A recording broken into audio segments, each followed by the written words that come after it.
개인의 횡령이더라도 반드시 뒤따를 수밖에 없는 조세포탈 사실을 눈감으면서 정호영 전 특검의 특수직무유기 사실에 대해 면죄부를 제공한 검찰에겐 치욕의 날로 기억될 겁니다. 제 개인적으로는 이것은 정호영 전 특검을 어떤 같은 자기 식구 껴안기식으로 보호하기 위한 아주 어떤 역사적인 패착으로 보여집니다. 이건 누구도 설득할 수 없고 누구도 납득할 수 없는 그런 결정입니다. 120억 원의 다스 비자금, 지난번 이제 정호영 특검 시절에 이거는 이 개인 횡령이다. 격리 직원의 개인 횡령이다. 이렇게 결론을 내렸었죠. 이게 아니다라고 해서 고발을 했고요. 고발 사건을 검찰이 이번에 다시 수사를 했는데 역시 개인 횡령이다라고 하는 같은 결론을 내렸습니다. 그래서 정호영 전 특검 무혐의 처분이 됐는데, 자, 바로 이 정호영 전 특검을 고발했던 참여연대 입장 들어봅니다. 참여연대 집행위원장 맡고 있습니다. 김경률 회계사, 안녕하세요. 예, 안녕하세요. 반갑습니다. 오늘 검찰에 이건 중간 수사 결과 발표긴 하지만 어쨌든 정호영 전 특검에 대해서는 최종 무혐의 처분한 거잖아요. 예, 맞습니다. 어떻게 보세요? 총평을 한마디 해주신다면? 저는 오늘 검찰의 오늘 발표가 술은 먹었지만 음주운전이 아니다가 아니라 술을 먹었으므로 음주운전이 아니다, 이런 식으로 들렸습니다. 조직적 횡령일 수밖에 없는 여러 가지 사실들을 열거하면서 따라서 개인의 횡령이고 또한 개인의 횡령이더라도 반드시 뒤따를 수밖에 없는 조세포탈 사실을 눈감으면서 정호영 전 특검의 특수직무유기 사실에 대해 면죄부를 제공한 검찰에겐 치욕의 날로 기억될 겁니다. 저도 그 검찰의 중간 수사 결과 보고서를 쭉 봤는데 이 다스의 비자금이 이제 세 무더기라고 구분을 해놨더라고요.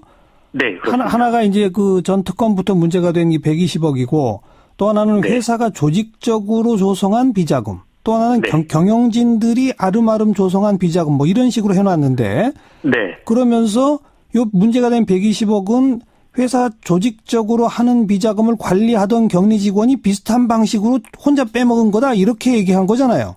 예, 맞습니다. 근데 그게 아니라는 겁니까? 예, 그렇죠. 이제 세 가지로 구분했는데요. 이 세 가지를 구분하는 의미가 없을 정도로 이 셋은 동일한 방법으로 동일하게 이제 그 조직 라인에서 이렇게 만들어진 것이거든요. 이 셋을 구분할 실익은 전혀 없습니다. 셋은 동일하게 회사가 조직적으로 조성한 비자금입니다. 근데 그걸 왜 이렇게 굳이 뭐는 격리 직원 개인 거 이렇게 따로따로 나눌 이유가 없다? 그렇죠. 네. 근데 구분할 수 있는 것도 아니고요. 그런데 이제 검찰이나 전 그 특검이 주장하는 바는 그 돈을 이렇게 수표나 이런 걸로 인출을 해서 개인 계좌로 입금을 하고 자기 개인 자금하고 섞어서 관리하면서 생활비로 썼다, 이런 걸로 보면 개인적인 횡령이다, 이런 결론인데 여기에 문제가 있습니까? 이렇게 한번 말씀드려보고 싶습니다. 그러니까 이번 검찰에서 발표한 내용인데 이 돈이 이제 수표로 쓰였다는 것이 개인 횡령의 어떤 강력한 증거이고 또한 이 조 씨가 그리고 회사의 경영진들이 조 씨 그리고 조 씨의 공범에게 연락을 취한 일이 없다고 하는데요. 저는 이런 말씀 한번 드리고 싶어요. 수표로 간 이상은 이 비자금이 수표로 만들어지고 수표로 간 이상은 언제 어느 때고 다스에서는 그리고 다스의 경영진은 확인할 수 있습니다. 계좌가 다 드러나죠. 그렇죠. 한번 이런 비유 한번 해볼까요? 우리 정관용 선생님께서도 은행에 돈을 맡기고 나서는 은행에 전화하지 않잖아요. 돈 어떻게 돼 있는지.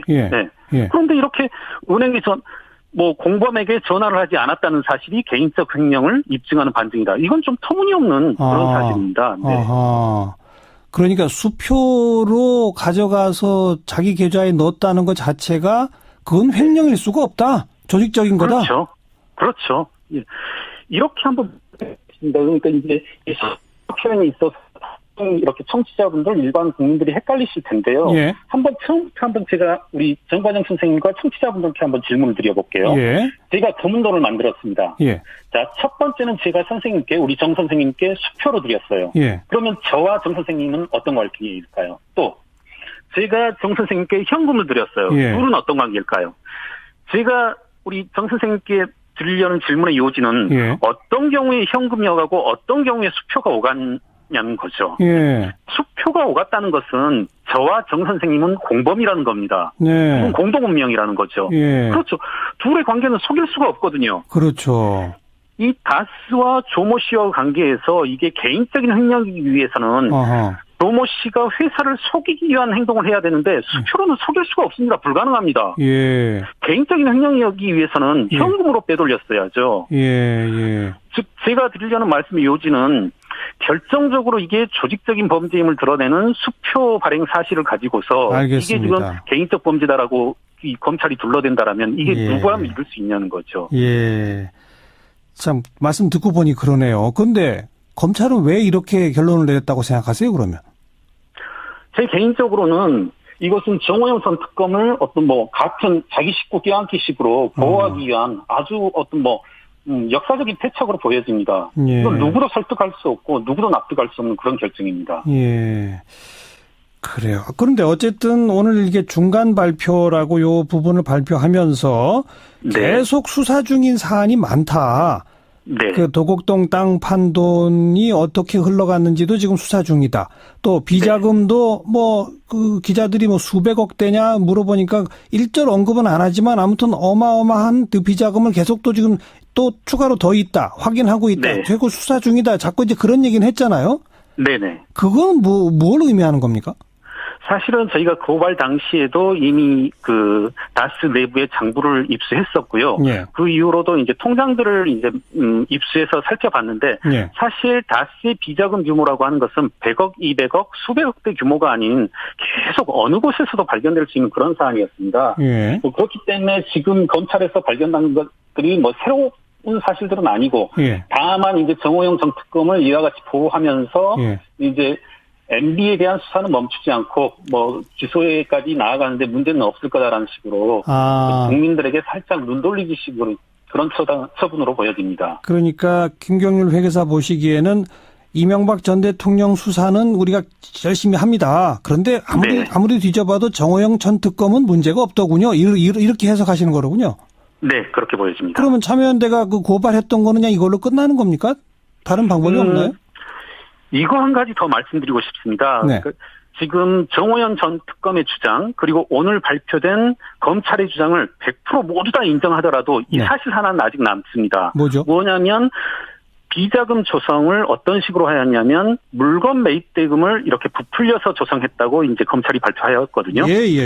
예. 그렇다면 이로 말미암아서 다스라는 회사의 법인세가 일단 줄었습니다. 법인세를 탈루하였다는 말입니다. 그렇죠. 그리고 이와 같은 횡령으로 말미암아서 조모 씨 개인이 실제적으로 어떤 금전적인 실익을 취했단 말입니다. 네. 그러면 이에 따른 개인 소득세의 문제가 발생하고요. 즉 제가 주장하고 싶은 것은 정호연 전 특검 그리고 오늘 검찰의 발표를 모두 다 인정한다 하더라도 딱 하나 남은 사실은 여전히 정호영 전 특검이 조세 포탈에 대해서는 눈 감았다. 특수직무유기를 하였다. 이런 사실입니다. 따라서 이 특수직무유기 사실에 대해서는 어떤 식으로든 피해가기 힘들다. 이런 말씀을 드리고 싶습니다. 알겠습니다. 그리고 검찰이 정호영 전 특검의 문제뿐 아니라 필요하면 그 조세 포탈 등등에 대해서 또 처벌해 나가는 과정이 필요하겠네요. 네네, 맞습니다. 네, 수고하셨습니다. 고맙습니다. 네, 고맙습니다. 참여연대 집행위원장 김경률 회계사였습니다. 네, 검찰이 다스는 이명박 전 대통령의 것이라는 결론을 내렸다라고 하는데요. 이러한 내용을 이번 주 초에 발표할 계획이라고 합니다. 또한 검찰은 다스의 새 비자금도 추가로 밝혀냈다라고 하는데요. 120억 원 외에도요. 100억 원대가 또 있다라고 합니다. 하지만 검찰은 2008년의 수사 과정에서 비자금 120여억 원을 찾아내고도 검찰의 이관, 이첩하지 않은 혐의로 고발된 정호영 전 특검을 불기소하는 방안을 적극 검토하고 있다고 합니다. 이게 이제 걱정됐던 사안이기도 합니다. 그때 당시 2008년에 120억이 우리가 계속 그 말도 안 된다고 해왔던 개인 횡령이다. 네, 격리 직원 1명 횡령이다. 당시에는 그렇게 결론 내렸습니다. 그런데 이번에도 그것이 개인 횡령이다고 결론이 날 가능성이 있다라고 수사하기 전에 그때 그 검찰 특검과 직관적으로 연결된 검찰들이 그 당사자들이 지금 여전히 검찰에 있고 그래서 120억은 털어주는 거 아니냐 이런 얘기 했었던 거 기억하시는지 모르겠는데 그래서 서울중앙지검이 수사하는 거 말고 동부지검이죠. 네, 그렇죠. 120억 원은 동부에서 하고 있습니다. 동부지검에서 수사하는 120억 이 수사가 제대로 되겠는가 이런 우려가 있었거든요. 근데 이번에도 이 120억은 개인 격리 직원의 횡령으로 정리되어 가는 모양새예요. 다만 이제 그 외에 다른 100억 원 가까운 비자금을 찾아냈다라는 건데 이렇게 되면은 그 120억은 결국 만약에 그렇게 결론 난다면 격리 직원이 혼자 먹은 게 되는 거예요. 네, 그렇죠. 그렇기 때문에 조세 포탈에 해당하지 않는다라는 논리를 구성하고 있습니다. 이거 진짜 지금 검찰이 수사하고 다시 해야 한다는 여론이 나올 만큼 희한한 결론이라고 저는 보는데 아니 격리 직원이 혼자 120억을 먹고 어떻게 그 회사에서 가만히 계속 일을 하고 오히려 아무런 징계도 당하지 않고 잘리지도 않고 말이 됩니까? 예, 말도 안 되는 건데 현재까지는 그 방향으로 가고 있는 것으로. 예. 네, 정호영 전 특검의 공소시효가 며칠 안 남았는데요. 21일까지입니다. 그래서 정호영 전 특검을 기소를 안 한다는 얘기가 있어요. 기소를 안 한다는 얘기는 120억 원이 기소할 내용이 아니었다고. 네, 개인 횡령이다라는 거죠. 10년 전에 결론을 다시 재추인하는 것밖에 안 되니까 이런 수사 결과가 나오면 제가 보기에는 다 일 잘해놓고 이 부분은 검찰이 역풍을 막을 수도 있다. 도저히 이해가 안 가는 현재까지 이제 나오는 얘기는 그렇습니다. 아직 결론 난 건 아닌데. 자, 예의주시해야 될 사안이다. 120억을 털어줄 수도 있다. 조세 포탈이 되면 이명박 전 대통령 그 건 하나만 가지고도 예, 몇 년입니까? 10년 이상입니까? 오랫동안 가시거든요. 예. 자. 이 다스의 임직원들이 검찰에 소환되면서 이런 사실들을 줄줄이 털어놨다고 하는데요. 예. 다만 이 기존에 알려졌던 비자금 120억. 네, 이거를 정호영 전 특검이 격리 직원의 개인 횡령으로 몰고 검찰에 이걸 수사를 입첩하지 않았었잖아요. 예. 근데 이 부분에 대해서는 기소하지 않는 쪽으로 방침을 정한 것 같다. 네, 이런 언론 보도가 나왔습니다. 기소하지 않는다? 네. 왜요? 이유는 뭐가 딱히 드러난 건 없는데 예. 네, 이 부분을 기소하지 않겠다는 방침이라고 하네요. 이 왜요? 공소시효가 내일 모레라고 해요. 이틀밖에 안 남은 건데 이틀 안에 빨리 기소를 해야. 아니죠. 100억 추가된 것도 2007년 그 무렵인가요? 그 이후 무렵인가요? 그 이후는 공소시효가 5년도 남았는데. 네, 그 무렵인 것으로. 그 무렵인 것으로. 언론 보도에 나와 있습니다. 기소하지 않겠다. 네, 그러니까 기소하지 않겠다는 부분은 이 비자금 120억 원을 검찰에 넘기지 않은 부분. 예. 네, 이 부분인 걸로. 네. 예. 그러면은 그 배임 횡령도 기소하지 않겠다는 거예요? 아니면 검찰에 알리지 않은 정호영 특검을 기소하지 않겠다는 거예요? 정호영 특검을 기소하지 않겠다는 겁니다. 이 검찰에 않겠다? 알리지 않은 그 혐의를 기소하지 않겠다는 거죠. 그 내용은 기소하지 않겠다. 네네. 이미 자료는 갔는데 꼭 집어서 얘기하지 않았기 때문에 네. 문제는 있다라고 볼 수 있지만 굳이 그걸 범죄 행위로 볼 수는 없다. 근데 사실 그것도 좀 의아한 거죠. 네, 네. 의아한데 어쨌든 뭐 검찰이 제 식구 감싸기다라고 비판하게 되면 할 리가 없죠. 네, 그렇습니다. 너무 깊이 들어간 건가요? 우리 사람들이 잘 이해를 못하는데 그냥 이렇게 통 짚고 넘어가면. 그렇죠. 뭐 추가로 뒤에서 또 얘기를 하는 걸로 잘 알고 있어서. 네. 그 해요? 알겠습니다. 그러니까 실형만 살아야 전과가 아니고 벌금이요. 뭐 기타 등등의 법의 처벌을 받은 경우는 다 전과에 포함되는데 지금까지 전과 14범 이명박 씨는 이제 단 몇 주만 지나면 아니다 확정 판결까지 좀 시간이 걸리겠지만 어쨌건 전과 20여 범 이상의 기록을 세우게 될 것 같습니다. 뭐 운동하다가 뭐 국가보안법으로 처벌받거나 도로교통법으로 처벌받거나 다 전과예요. 어쨌건 이제 다스 수사팀이 서울 동부지검에 있었는데요. 수사 다 끝났어요 이제. 그래서 서울중앙지검으로 다시 합류합니다. 다 모아야 될 거 아니에요. 네. 이명박의 죄에 대해서 뭐 특활비운에 다스네 이런 것들. 그래서 결국에는 다스 수사는 우리가 말씀드린 것처럼 사실은 거의 다 마무리됐다라고 보고 측근들이 증언들 다 해버리는 상황이고요. 그리고 이번에 방송하는 오늘 정호영 특검의 수사에 대해서 그 당시에 잘못된 수사는 없었냐. 그래서 정호영 특검 수사를 했는데 이 부분을 이렇게 봐요. 그러니까 어떻게 정확히 표현하면 되겠냐면 정호영 특검이 그것을 인지한 증거가 없다 그래서 무혐의 처분을 했어요. 이것도 말 많을 것 같은데요. 예, 이거 좀 논란의 소지가 있습니다. 왜냐하면 현재 검찰에서 정호영 특검이 120억 횡령 문제에 대해서 이 조모 씨가 개인이 횡령한 것으로 판단했고 이것이 실제 주인과 경영진이 횡령에 가담한 것에 대해서는 아는 바가 없었다라고 얘기를 해줬으면 괜찮아요. 그런데 정호영이라는 그 특검이 잘못한 것을 밝혀낼 수는 없었다. 증거가 없다라고까지만 갔으면 괜찮은데 거기에서 한 발 더 나갔어요. 120억 건은 격리 직원의 개인적인 횡령이 맞다라고 손을 그어버렸어요. 저는 요게 문제가 될 것 같습니다. 그러니까 우리가 항상 계속 제기하고 있는 의문, 120억 원을 횡령한 직원이 아직도 회사를 다니고 있다. 이걸 어떻게 설명할 거냐 말이죠. 그러게 말이에요.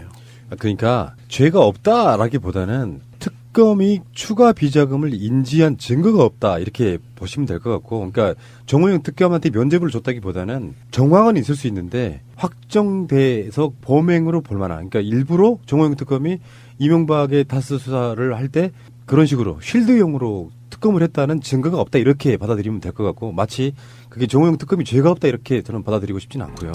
자, 어쨌건 그렇다, 이 상황이 이렇고. 특검을 고발했던 참여연대 입장 들어봅니다. 참여연대 집행위원장 맡고 있습니다. 김경률 회계사, 안녕하세요. 예, 안녕하세요. 반갑습니다. 오늘 검찰에 이건 뭐 중간 수사 결과 발표긴 하지만 어쨌든 정호영 전 특검에 대해서는 최종 무혐의 처분한 거잖아요. 예, 맞습니다. 어떻게 보세요? 총평을 한마디 해주신다면?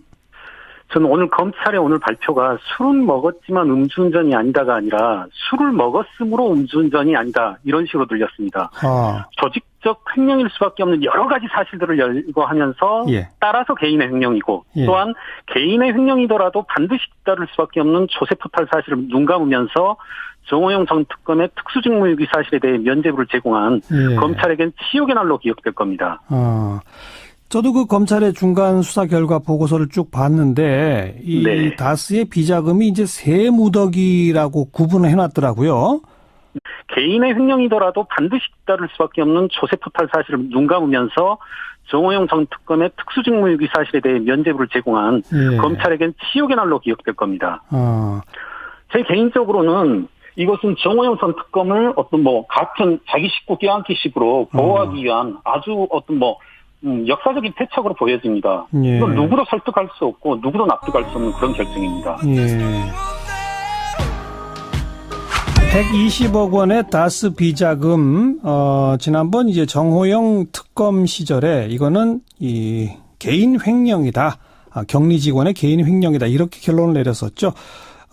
이게 아니다라고 해서 고발을 했고요. 고발 사건을 검찰이 이번에 다시 수사를 했는데 역시 개인 횡령이다라고 하는 같은 결론을 내렸습니다. 그래서 정호영 전 특검 무혐의 처분이 됐는데, 자, 바로 이 정호영 전 하나가 이제 그 전 특검부터 문제가 된 이 120억이고 또 하나는 회사가 조직적으로 조성한 비자금, 또 하나는 경영진들이 아름아름 조성한 비자금, 뭐 이런 식으로 해놨는데 그러면서 요 문제가 된 120억은 회사 조직적으로 하는 비자금을 관리하던 격리 직원이 비슷한 방식으로 혼자 빼먹은 거다, 이렇게 얘기한 거잖아요. 예, 맞습니다. 근데 그게 아니라는 겁니까? 예, 그렇죠. 이 이제 세 가지로 구분했는데요. 이 세 가지를 구분하는 의미가 없을 정도로 이 셋은 동일한 방법으로 동일하게 이제 그 조직 라인에서 이렇게 만들어진 것이거든요. 이 셋을 구분할 실익은 전혀 없습니다. 셋은 동일하게 회사가 조직적으로 조성한 비자금입니다. 근데 그걸 왜 이렇게 굳이 뭐는 격리 직원 개인 거 뭐 이렇게 따로따로 나눌 이유가 없다? 그렇죠. 네. 그런데 구분할 수 있는 것도 아니고요. 그런데 이제 검찰이나 맡기고 나서는 은행에 전화하지 않잖아요. 돈 어떻게 돼 있는지. 그런데 이렇게 은행에 뭐 공범에게 전화를 하지 않았다는 사실이 개인적 횡령을 입증하는 반증이다. 이건 좀 터무니없는 그런 사실입니다. 그러니까 수표로 가져가서 자기 계좌에 넣었다는 것 자체가 그건 횡령일 수가 없다. 조직적인 거다. 그렇죠. 예. 이렇게 한번 그러니까 이제 표현이 있어서 이렇게 청취자분들 일반 국민들이 헷갈리실 텐데요. 한번 처음부터 한번 제가 우리 정관영 선생님과 청취자분들께 한번 질문을 드려볼게요. 제가 거문도를 만들었습니다. 자, 첫 번째는 제가 선생님께 우리 정 선생님께 수표로 드렸어요. 그러면 저와 정 선생님은 어떤 관계일까요? 또 제가 정 선생님께 현금을 드렸어요. 둘은 어떤 관계일까요?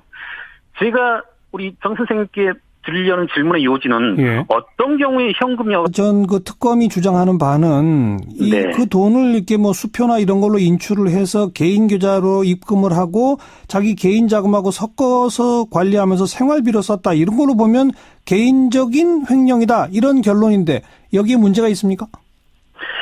이렇게 한번 말씀드려보고 싶습니다. 그러니까 이번 검찰에서 발표한 내용인데 예. 이 돈이 이제 수표로 쓰였다는 것이 개인 횡령의 어떤 강력한 증거이고 예. 또한 이 조 씨가 그리고 회사의 경영진들이 조 씨 그리고 조 씨의 공범에게 연락을 취한 일이 없다고 하는데요. 예. 저는 이런 말씀 한번 드리고 싶어요. 수표로 간 이상은 예. 이 비자금이 수표로 만들어지고 수표로 간 이상은 예. 언제 어느 때고 다스에서는 그리고 다스의 경영진은 확인할 수 있습니다. 계좌가 다 드러나죠. 그렇죠. 예. 네.